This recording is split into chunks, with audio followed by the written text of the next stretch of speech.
once you step into business, you're moving into operating not 8 to 5, but 24/7. I want to, Shadrack, please share your experience on that with us.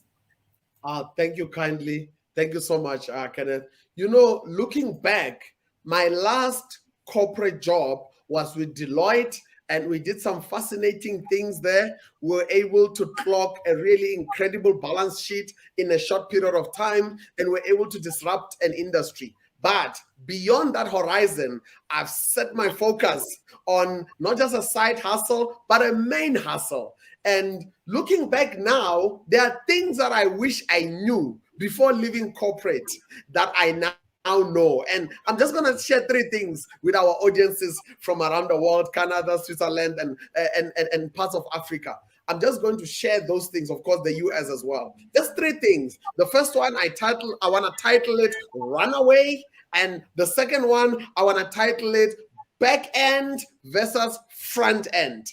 And the last but not least, I want to title it Phased Exit. So those are they say wisdom comes in hindsight. And looking back as to how I left corporate, there are things that I wish I knew. But if my story can teach you anything, this is the part where you might want to sit up and take some notes. So I hope that our audiences have got pen and paper.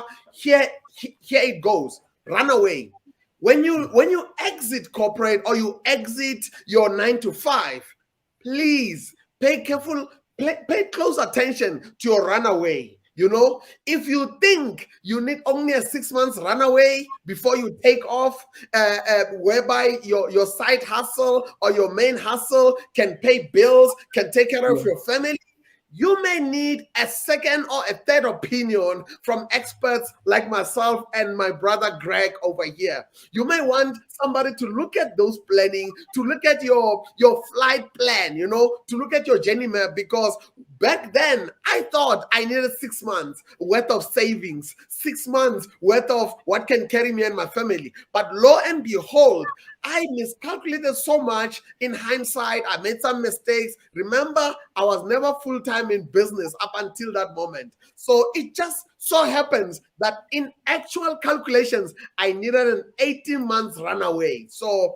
just pay close attention to your runaway, because you don't want to expose your family to the headwinds or the tailwinds of industry and how the world works. So please, I appeal to our audiences, put your family first. Yes, you are passionate, you want to do other things, but invite and broker in some wisdom. Here is Greg, here is Shadrack. Our toolboxes are open. Take some notes, circle back. Connect can connect you to us later on. Just pay close attention to how much runaway do you need, whether you are a wife or husband, or even if you're flying solo. We all have responsibilities. Before you exit, pay careful attention to your runaway. Pay careful attention to the resources you need. That's number 1. Number 2, back end versus front end. I wish I had my Rolodex or business card holder here. When I was in Deloitte, I enter the room, I go like, I'm with Deloitte, and my goodness, whatever business card I put on the table there, it almost breaks the table. Like, oh yeah, this is Shadrack from Deloitte. He's with the Deloitte guys. What I didn't realize is that being in the Deloitte corporate environment, working with government ministers, working even up to the level of the presidency, and working everywhere in between, it gave me the comfort of having a back end that was so strong that not only was my business card from a branding perspective very heavy, but it gave me some PR mileage. It gave me systems. I can go out there and broker the business, and then my team back at Deloitte will work on delivering. When you venture out on your own, you are the team. You are the pilot. You are the passenger. You are the team that is busy engineering or preparing the plane to take off. You wear all the hats. You are the back end and the front end. So if you are comfortable and you are either a deal maker or you are a senior manager, whatever capacity you're holding, be mindful that now you are living on two planets. The one planet is the back end, the other one is the front end. You have to be the systems person. You have to do the company branding. You have to do everything. So that's why you might need to give Greg a shout. You might need to give Shadrack a shout and say, guys, I've got my plan worked out, but I don't know if I've neglected some back end things or some front end things. So just, it doesn't harm in medical situation or in business situation to go and get a second opinion and go like, what did I miss out? What's in my blind spot? And what am I not seeing? That's two. Number 3, last but not least, phased exit. You don't need to jump ship right away after this call. You need to consider phasing your exit. Now that you know you've got to exit, now that you know that you've got more months than money, now that you know that you want to start a side hustle, that's why the banner for this truth interview is side hustle. It's not main hustle, meaning start it on the side, procure some insights, and phase yourself out of your 9 to 5. Don't jump ship. Don't resign on Monday. Rather, get some wisdom and see how you can phase it either across 6 months or across 12 months, whatever works for you. But let your side hustle begin to thrive so well that it can buy you out of your 9 to 5. Thank you. Thank you, audiences. Thank you, Kenneth. Wow, that was absolutely awesome. Absolutely awesome. And I saw Marina's chats there saying, thanks, Shadrack. That got to some of us. Yes, we wanted to resign on Monday, but we've heard something that says, look, hold on. Can your side hustle pay for 6 months your expenses? Can it pay for 18 months in some circumstances? And we're picking that up. Thank you so much for that. There's an interesting question here from Eben, and I'm sure we will deal with it later, about transgenerational businesses. And at some point in this call, we'll be able to touch on that. So I want to bring in, yes, Eben, I want to bring in Greg to tell us his side of the story. Greg is much more experienced in even moving people from 9 to 5 to 24/7. So I want him to share his experience, not just your own personal experience, but want to hear, for those you have interacted with, what would you recommend are the phases of that movement from 9 to 5 to 24/7? I think Shadrack really hit on some very important points in terms of not underestimating the amount of, he calls it runway, for sure, and realizing that when you're at a big company or a company, you have a lot of infrastructure, you have a market presence, you have an established entity in people, and I think that's very important. I take a step back and say that there's 2 absolutely important questions that you need to ask yourself when you decide to move from a job, a position with an entity, to starting something or running your own thing. And the first question is, why do you want to be an entrepreneur? And so we live in a culture, and especially in the US, where it's almost frowned upon to have a job, just to have a 9 to 5 job. If you're not building something on your own, you've left it on the table. But the reality is you have to have a purpose. And the way you say, where do I want to end up in 5 years and 10 years at the end of my life? What is going to, when I look back on my professional life, what am I going to be satisfied with? What's important to me? And then you work backwards. And you say, okay, I want to be here in 5 years because I want to be the guy that brings blockchain to the hair business, blockchain to Africa, and that's a driving passion, and that feeds a desire because you have this idea and you want to see it come to fruition, and it's part of you. It's such a burning desire. It's almost like you can't breathe if you don't do it. Okay, that's passion and that's purpose. And the idea of saying, I got to do my own thing, I got to do my own thing. Well, why? And the reason I bring this up is because there's a lot of culture, like I said, there's a lot of cultural pressure to be the entrepreneur, to forge, the path through the forest. And you can do that in a corporate environment. And at the end of the day, whatever you do in life, personally or professionally, it has to be driven by purpose, and you have to be very clear on what that purpose is. If you say, I want to make a gajillion dollars, well, what does that get you? What inner need is it feeding you? It's not, is it the money, or taking care of your family, or taking care of your community, or buying more businesses? And so this is very, very important. And the reason I'm going to call it purpose, and the reason purpose is very, very important, is because starting a business, doing anything that's new, taking an axe and walking into the forest and chopping down trees and building a log cabin on your own to start with, that's hard. It's very hard to do. There's a lot of headwinds, and without the purpose and the drive, the real inner drive, you aren't going to push through all of the obstacles. You're just not going to want to do it. And it's going to take you twice as much energy. And so you have to be very clear on purpose. Okay. And I'm going to talk about that, how you do that in a second. The second major question to ask yourself is, why does the client or customer need what you're offering?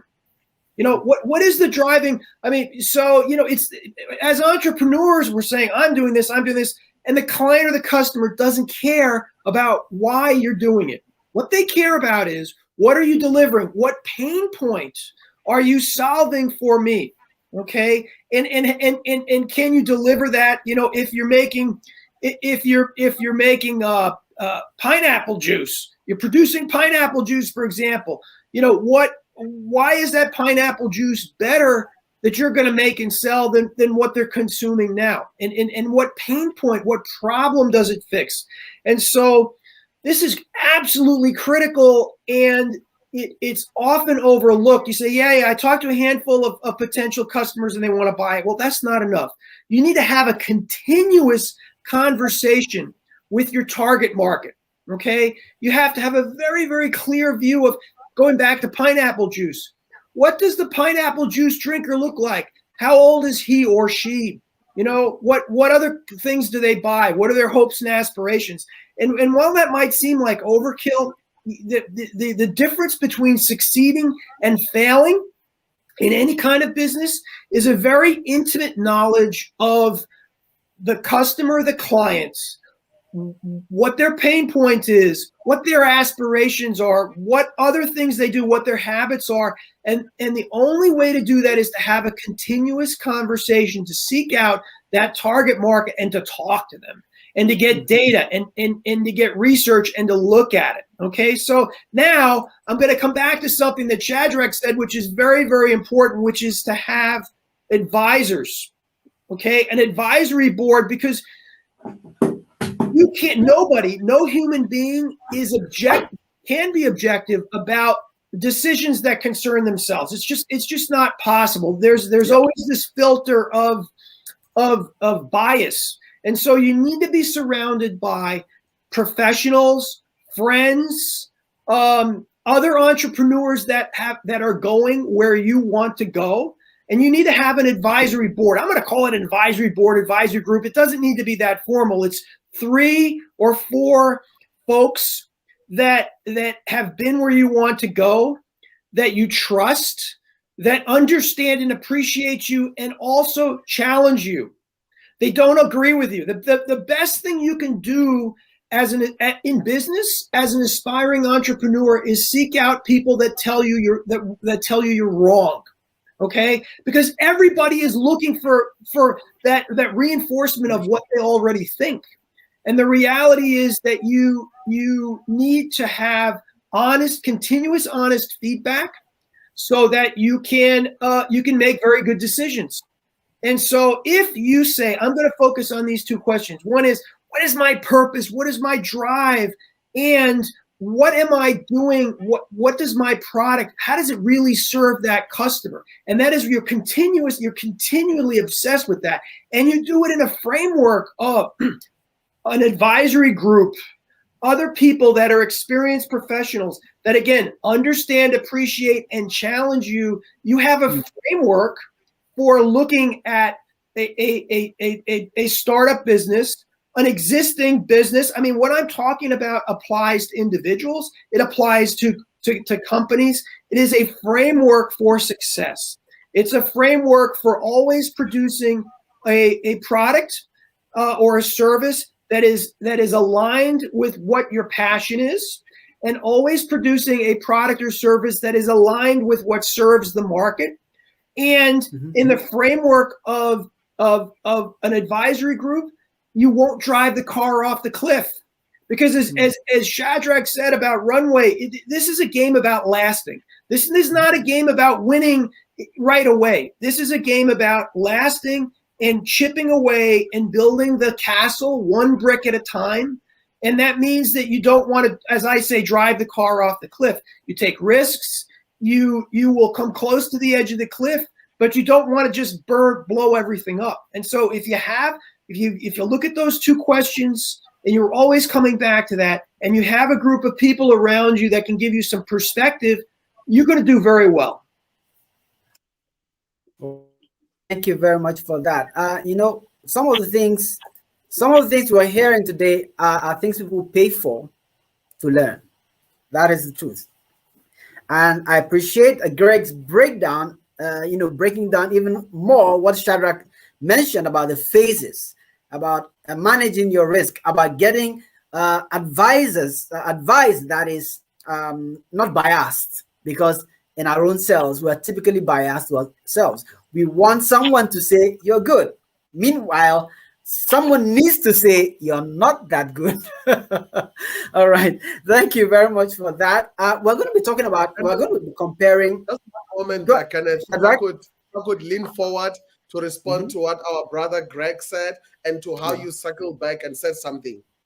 You said something very incredible. You said what you are hearing today from Greg and from Shadrack is advice that you could be paying for. Well, on that note, to the Truth Interview audiences on Facebook, on LinkedIn, and on YouTube, maybe you may not be paying, but I would like you to send a shout out to Kenneth, who made this sitting possible, because instead of paying for these insights, just thank Kenneth for now, because what he did, by the way, the advisory panel that Greg is talking about, that's what you are seeing on the screen right now, because what Kenneth did, Kenneth roped the rest of you into a family meeting, because we are watching three brothers on the screen right now. These are not just experts in data, in the cash out movement, and of course in management consulting. These are not just experts on the screen. These are three brothers across the US, across West Africa and South Africa. They are leaning forward to say, let's rope you in, not just on a truth interview, but on a family meeting. You must listen in, because we live what we are telling you. What Greg said, get good people around you, the keywords he mentioned, that understand you, that appreciate you, and that challenge you. We are that to each other. I'm just putting that out there, audiences. That's why earlier on Kenneth said he had about 2 conversations recently with Greg, because we check in with each other. We don't fly solo. We are pilots in our own right, but we compare journey notes with each other. So I'm just saying that, audiences, give Kenneth a shout out, because he roped you into a close family meeting for you to sit in and have a front row seat. Power to you, Kenneth. Thank you so much. And power to you, Thank you Greg. very much. Great insights. Thank you so very, much. very well said, Shadrack. Thank you very much. I'm now almost blushing. But I have to carry. Blush away. But I have to carry on the interview. So I have to.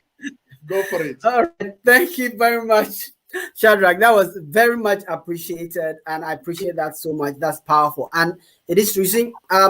One of the things about the internet age is that when this value is delivered, many people don't realize that maybe 10 years ago, people had to book and line up and pay for the kind of knowledge that is being shared here. So it's important that you know that. And if you know someone that needs this, you need to tag them. You need to share this with them. You need to get them on board and get them closer to people like Greg and Shadrack, who can deliver value to you in bringing you from here to here. You see, you do not know what you don't know. That's the amazing thing about life. Absolutely right. You don't. That's very you think you know a lot of things, but there are many things you don't know. Thank you you need very the much. questions. You need the questions. Everybody wants answers, but you need the questions, and you need the right questions. And you need to be around people that have stumbled, that have struggled to find the right questions. Because a curious person that's driven with the right questions will find the answers. It's not about answers, it's about a framework and questions. And that's what we're both talking about essentially. Wonderful. Asking the right questions. Can you ask, if you ask the right question, Poji Uyemade used to say, ask the right questions, you will get the right answers.